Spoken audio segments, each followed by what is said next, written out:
Tough girls, tough guys here with you. New blind buy unboxing. What do we have? OP Blue for Him, Eau de Parfum. I was at the store. This guy was like, yo, you got to get this. It is incredible. Looked at the notes and I'm like, yeah, sounds like the one that I want. Let's give it a try.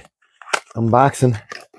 All right, I like the label, pretty cool. All right, flimsy cap. We don't care about the cap. Nice atomizer. Wow, man, right off the top, filled the room with like watery, fresh kind of a scent, citrus. Man, it feels like I'm in the ocean. It's crazy cool. Never smelled anything like this. It smells, yeah, man, it smells like greenish, waterish, oceanic, maybe some wood, some light musk. Wow, that is crazy. I've got some bad news. It's fading quick. Man, don't tell me it's another one. All right, so based on that, I've got those notes. Let's go. Let me review it. Feel like it's fading fast, man. I smell some wood in it.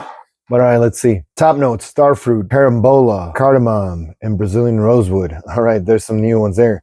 Middle notes: sage, tarragon, and cedarwood. Base notes: saffron, amber, musk, and sycamore wood. Man, this is disappointing. I'm not gonna lie, it's fading quick, and it's an Eau de Parfum. Man, it's incredible. It's cheap.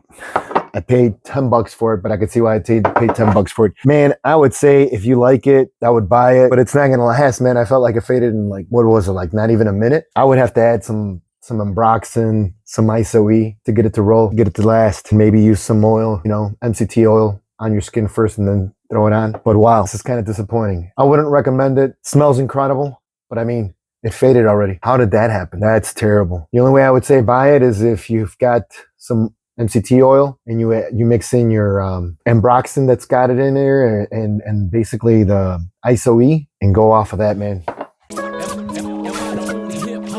I blew the dust off the pen and the pad. If I get back at it, some of y'all will get mad. Some of y'all will say, oh, where you been at? Then a few of you will say, we need them back.